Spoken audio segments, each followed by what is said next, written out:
the contour wand from Chanticleer. Oh, okay. I think I just said a curse word.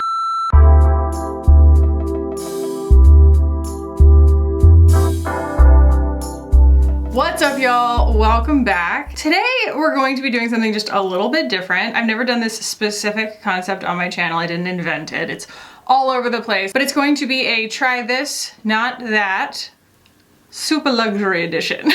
Basically, it's all of the items in my collection that have really stood out as disappointing especially because they are so expensive. And it's not even so much like, oh, this is a huge fail, like absolutely throw this out, burn it. Burn it if you haven't. It's more just like, if you haven't spent the money and these are kinds of things that are like sitting in your cart tempting you, I would love to give you a better, more affordable option. So if you love these things, continue to love them. My end game in this video is to just save you money. So let's go ahead and jump in. All right, starting right here at the top. This is one of my least favorite items that I have ever tried from Chanticleer, and one of my least favorite items that I have tried luxury-wise in a long time. This is the Chanticleer Anti-Aging Face Tint, and it's supposed to be a skincare-based thingy, right? A complexion bronzing kind of product that you can mix with your makeup, or you can use it as a base, essentially a face tint that's supposed to give you this really nice healthy glow. It's supposed to be universal, which is almost never true. And it's supposed to give you this tan glow. And they just came out with a rosy one I saw on Michelle Wong's channel, and I was like, tempted, and then I was like, no, khaki. This one wasn't good.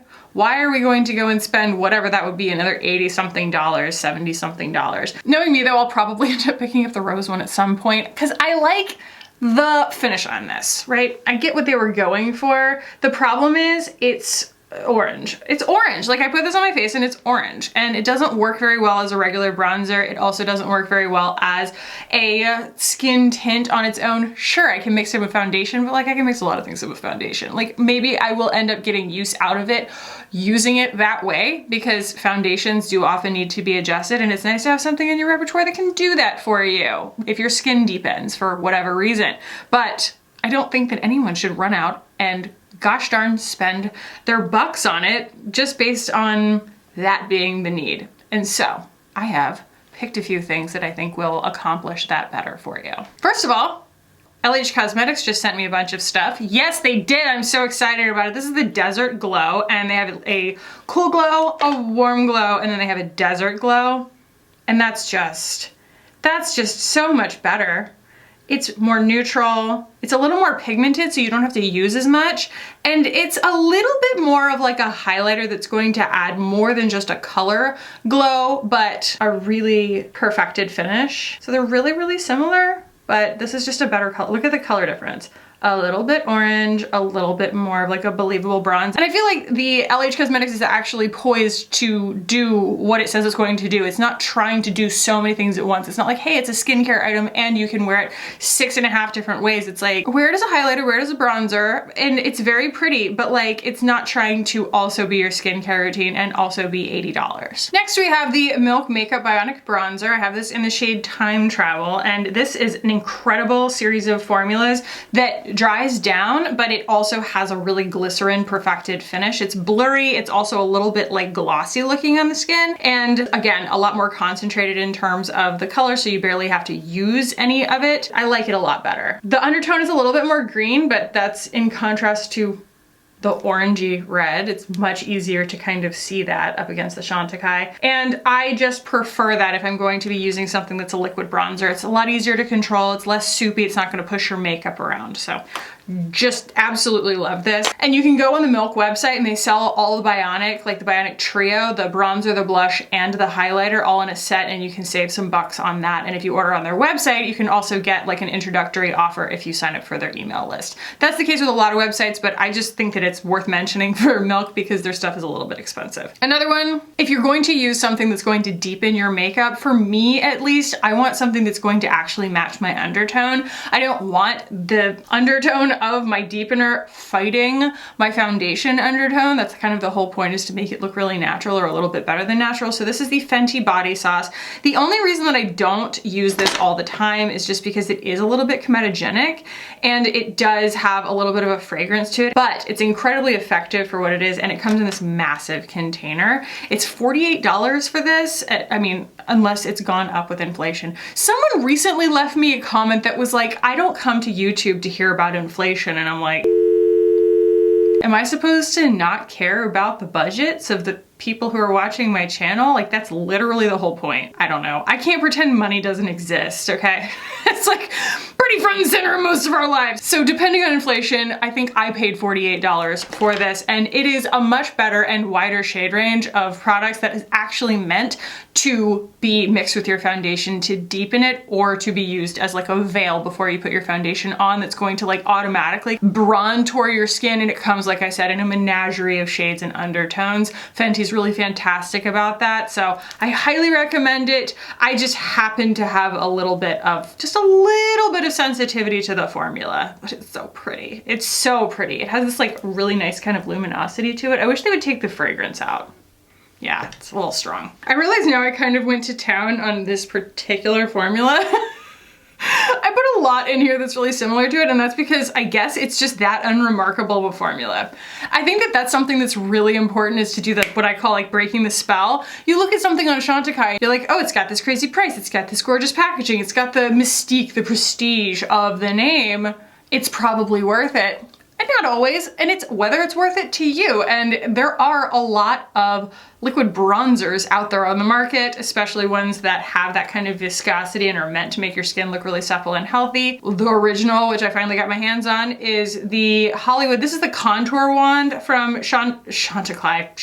Oh, okay. I think I just said a curse word. I'm not sure. But this is from Charlotte Tilbury. This comes in a ton of different shades. They've got highlighters, they've got bronzers, they've got contours, they've got blushes, they've got kind of everything in between. I really enjoy this formula because it is so lightweight. I'm not, a lot of people have issue or take issue with the applicator because it's a little bit messy, but you can open and close it, y'all. But it also has a lovely luminosity to it. It doesn't have to be super thick on the skin. I'm not gonna say that you can necessarily mix it with your foundation, because, I mean, you could. You just have to squirt a lot out, and it sort of defeats the purpose of having this cute little applicator, but you can absolutely do it. And while this is pricey, it's not Chantecaille priced. Okay, next I have this, the Givenchy Prism Libre. I have this in the shade 1 Mousseline Pastel. While in all of her color correction pastelness, it is kind of a serve with my outfit, I don't really get the point of, I mean, I do. I get the point of it. The thing here is, like, it's supposed to have 4 colors of powder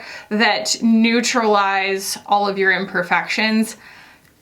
Sure, but as kind of a color theory nerd, the whole idea of color correction has to do with like evening things out by placing them in specific ways. So I think that it's a little overblown on the claims in terms of color correction, just because you can't claim that a powder that you're mixing them all together is going to, I mean, bottom line, pink and green cancel each other out a little bit, and so you're left with purple and blue, which is basically going to cancel out like orange and yellow. So that's what you can count on this for. But the shade that I got actually just kind of looks white, and I have plenty of powders that look white on me. I'll get to another one in a second. But the main thing that's annoying is this gosh darn package. I get that it needs to close really tightly in order to not leak everywhere, but it's still really messy. It's, oh my gosh, the lid is so annoyingly fallible, and when it comes to the snap decision of whether I'm going to open up a compact and apply powder to my face, or I'm going to open up this thing and have this whole ceremony, I just don't reach for it. And I think that nothing is worth any amount of money, even if it's a very small amount of money, but it's not worth any money if you're not going to reach for it, if you're not going to use it. And I just don't use it because it's just a pain in the neck. This is about the most effort that I will go to. This is the Veil powder from Hourglass. That's what I'm wearing today. It's very bulletproof. It also is not so white. Like, it's pretty white, but it does claim to be translucent. It's just kind of a slightly more yellow color. You get a lot for your money. It's a beautiful, luxurious package, and it doesn't have any fragrance to it. I personally really like this one, especially when I want something really perfected. I think it just does a better job of like smoothing everything out and being long wearing. But if I'm honest, the one that I reach for instead of that one pretty much all the time for convenience and also for the performance of the formula is the Kosas Cloud Set. I have the shade Airy. So this does come in several shades, quote unquote. You know, it has different kind of color cancellation qualities for different skin tones, which I think is cool. Like I said, these are not total fail products. It's just about like whether I think that there's something better out there. And this is just what I end up reaching for because it's so easy and because it always looks incredible. Like it never fails me. I can put this all over my face. I never end up with cake face. I can just put it in little areas. I never end up with that like bright white over depositive powder. It doesn't hard pan. It's just amazing, amazing stuff. I adore this powder. It's fantastic. And a fresh new favorite for me is the Make Beauty powder. Oh my goodness gracious, this is so nice. It's very, very similar, I think, to the Kosas. It just has a little bit more mattification to it, just ever so slightly, but it's also really beautiful and like bright. It's so gorgeous. It's so gorgeous. And it also comes in quite a few skin tone shades. So highly recommend that as well. And while we're talking about powder, I do recommend skipping this one. This is the new one from Westman Atelier. I can't get it open. Oh my gosh, this one's $75. And y'all, I mean, like I said, I have plenty of white powders. That's all that this is. Yes, it does come in shades, and yes, it does have probiotics in it, but you can't even use it under your eyes. And I feel like it doesn't work very well with the actual Westman Atelier formulas. The skin tint is a little too soupy for it. The Vital Skin Foundation stick soaks up a little bit too much of it and ends up looking a little bit cakey. It's just not my favorite, and honestly for $75 it needs to be my favorite. So yeah, I still recommend mainly these two. I'm wearing the Hourglass today and I was reminded how much I like it, but these are the ones that I use the most. Speaking of refreshing my memory, I was recently reminded why this sort of didn't do it for me. This is the Gucci, the original eyeshadow palette. It's got kind of some kind of scum on it. And the packaging, like, bury me in this, you know? It's perfect. It's so beautiful, but this actual color story makes less sense even than it looks like at first blanch, right? So you see kind of these quads almost. Each one has a different idea. It's basically just like 3 encapsulations. But the problem is when you use them together, like you layer some of these shimmers on top of other things, they get a little distorted. It's not a very flattering color story at the end of the day. And I take a lot of issue with this particular kind of shimmery pink because when I'm putting together an eye look, I really follow very basic directions. I think that the way that I do my eye makeup is meant to accomplish what is kind of a well-worn path in terms of shadow and light. I'm not doing anything particularly innovative. And in order to make the look pop, I'm almost always throwing a shimmer on the lid. In terms of the shimmers in this palette, there are really only 2. One is a bright, I mean, admittedly gorgeous and velvety blue. Like it's super foily and gorgeous, but like, am I going to probably top most looks off with that? No, because it's cool toned and that's not going to make an eye look pop. So the other one is this duo chrome kind of topper in this pink, but the pink shifts a very strange bluish purple. And we learned that the hard way in a recent video. And for me, it just doesn't lend itself to practicality. I understand that Gucci is intentionally over the top. They're very maximal, but I'm not getting like useful maximalism out of this. It still needs to be practical, and for the money, there are just so many things that could be done better about this. So I hunted through my collection to see if I could find something with like this disparate of a concept. You know, it's not a very tight color concept. It's several ideas at once, and I wanted to find something that does that but accomplishes it better. And this is going to be a deep cut. I'm not even sure they still make this, but I hope that they do. This is the Urban Decay Stoned Vibes palette. I love this thing, okay? I think when Urban Decay puts a palette out, it's almost always now like super polarizing. There are people who love it and people who hate it. There's hardly ever anybody who's like really ambivalent on something. That green one that came out, I know Kelly Gooch loves it and I like anti-hauled it kind of thing. Like I didn't try it, but there are so many of these like I would say, interesting concepts that they put out that I think are being polarizing can be a good thing. It means that you're doing something different. And to me, this really nailed it. It was just something that was very relevant in the moment, and these textures make sense. So, you know, you have all of these really lovely, very usable kind of like light, medium, and deep shades. And then you have all of these just incredible, like tri-chrome foiled exciting colors that I just feel like take this idea and run with it a little bit further in terms of toppers. And the way that these layer is just outrageous. So it's like if you were to take like the green here and then the shade Bloodstone, which is like got a lot. It's just got a lot of different shades in it. Like sure, that's really pretty. That's the shade Jade, but then you take Bloodstone on top of it and it becomes this like insane, look at that. Look at that. You put that on your eyes, game over. It's so awesome. Like it's almost just like confusing. You can blind your enemies with it. Disorient them and run away and steal their wallet. Anyway, I understand that they're not the same thing, but to me, I needed this to like either embrace practicality or embrace chaos more. And this fully embraces both. To me, like, I just feel like they have very similar shades in them. And then the Stone Vibes just like runs with it in every direction. And I like it better. Yeah, I need to be reaching for this one more. It's a lot of fun. It's so satisfying. Editing khaki here. It's come to my attention. I was talking to my friend Chessie last night and she was also lamenting the fact that the Stone Vibe palette has been discontinued. You can still get it on the Urban Decay website and it is discounted right now, but I think once it's gone, it's gone. So I wanted to offer a couple of alternatives here, mainly if you aren't going to miss the light blues in this palette. If you're looking for something that does really accomplish like really interesting textures and also gives you all the browns, rosy tones, and like the nice in-between medium, very usable shades. This is the LH Cosmetics Infinity Glam palette. This formula is gorgeous and these pans are obviously huge. This is a much more cost-effective option. And then like the OG Solstice palette, shockingly from Aether, has like extremely similar shades. So you're gonna be able to cover a lot of ground just with those. And I feel like taking a look at this makes this, again, it kind of breaks the spell. Like you break it apart and you're like, wait a second, you know, is that really that magical of a color story? Yes, from the standpoint of something that is this tight of a color concept, but it just looks disjointed and you realize how, when you're trying to cram this many ideas into one palette, it's just not really that practical, so. Hopefully that helps. Next, I want to talk about two that were in the same video that really just displeased me, especially in the context of Chanel. I really am usually very impressed with Chanel's complexion innovation in their formulas.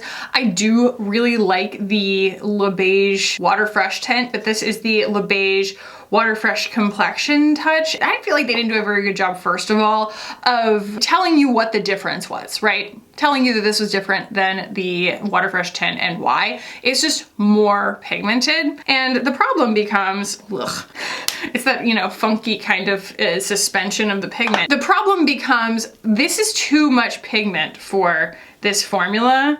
And it's just really unpleasant to interact with. It doesn't wear very well, and it's just kind of a gimmick that doesn't sell the garment for me. And then the one that went with it, that I bought with it, was this less new, but still part of this collection, is the Le Beige Water Fresh Blush. It's a little bit more similar, why am I shaking it? It's a little bit more similar to the original Water Fresh tint.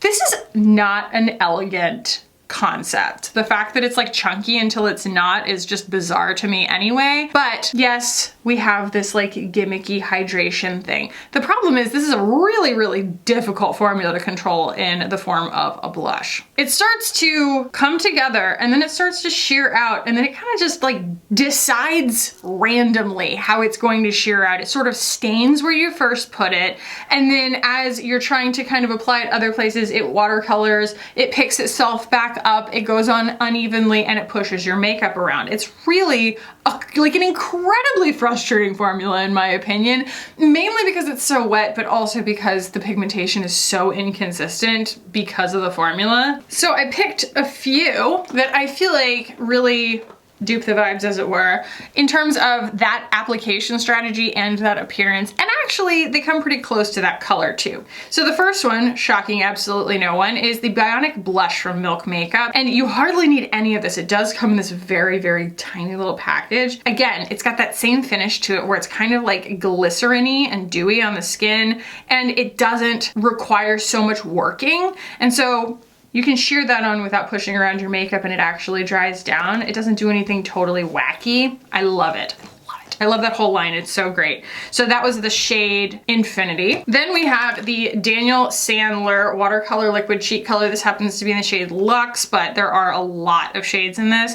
And this one is like completely liquid, but it's so much easier to work with. Look at that, look how gorgeous that is. It's so much easier to work with. You can just like tap that on and it's a lot more evenly pigmented. You don't have to put as much on. It's not anywhere near as expensive. I mean, good luck. This will be handed down to your grandchildren. And it's just an innovative formula that actually does what it says it's going to do. Also, it goes down to this really lovely kind of satin finish from a liquid. It's gorgeous stuff. So his gels actually behave a little bit more like the Milk Makeup one in the sense that they do have that really lovely finish when they dry down, but the original watercolors go to such a thin formula that they kind of take on whatever finish you apply them on top of. They're amazing. And finally, the Chantecaille Cheek Gelée. I have this in the shade Vibrant. This is actually one of their most cost-effective formulas, and it's a really lovely like gel, obviously cheek gelée kind of formula that is easier to work with, easier to manipulate, and it's a lot more concentrated, but it still gives you that gorgeous luminosity that the Chanel one does, where it's got a little tiny bit of like, not even shimmer, just like a light refraction to it. So yeah, I would pick those three over the Chanel. And as far as the complexion touch, I know I'm kind of talking in circles here, but I feel like some of these are common ideas and the comparisons are relevant to mention together. So yeah, in terms of the actual foundation product here, there are a few that I feel like give that same medium coverage with the same level of luminosity. And I have to say, the new Summer Fridays tint is kind of giving that because it does have a really beautiful luminosity to it. I actually really like the new Iconic London one too, but this, oh my goodness, yeah. I did want to kind of amend my review of this initially because I was like, it's just another skin tint, it's just another skin tint, but like look at, can you see that? Yeah, the way that it reflects light, it has a tiny bit of luminosity to it that isn't glittery. The Make Beauty one, the Make Cosmetics, Make Beauty one that just came out is so pretty, but it does have a tiny bit of like micro glitter in it that might annoy some people, but I'll swatch that one anyway because I really like it. But to me, it's all about having that medium coverage with a really smoothing, radiant finish. It's all about the skin looking really supple, but an elegant solution to it. It's very effortless. So that one's got that really lovely same quality to it. But if you look super closely as it's drying down, you might see a little bit of a micro glitter that could really drive you crazy. And then finally, I mean, absolutely, like no one is surprised right now, but this is even lower coverage, I would say. This is on the level of like the Water Fresh tint, but I can't not mention it. This is the Laura Mercier Tinted Moisturizer Light Revealer. And this one actually has sunscreen in it too. So, you know, if that's not something you want, be aware of that. But it has this beautiful perfecting kind of pearl finish to it as well. I'm a big fan of that. I like a little bit of pearlescence because it just does a good job of perfecting the skin and blurring without adding more coverage. And some days that's just exactly what I want. Sometimes I'm okay with a really perfected, like high coverage look, and other days I just want something that's going to do all the favors, but still look really like natural, like skin, and that's what those do. And finally, I have this. I'm gonna use this in a video upcoming at some point so that you can see it in action. But this is the new Dior 5 Colors Couture eyeshadow palette in 509 Golden Bouquet. And the reason that I was drawn to this is because it really looks like it's gonna be something that's so unabashedly simple, like really down to earth and useful that like it's almost groundbreaking in that sense, right? It's what I call like beautifully boring makeup. Unfortunately, this suffers from a few major flaws. One of them is that all 4 of these outer shades is satin. So it's really difficult to get something where you're building illusion and actually manipulating light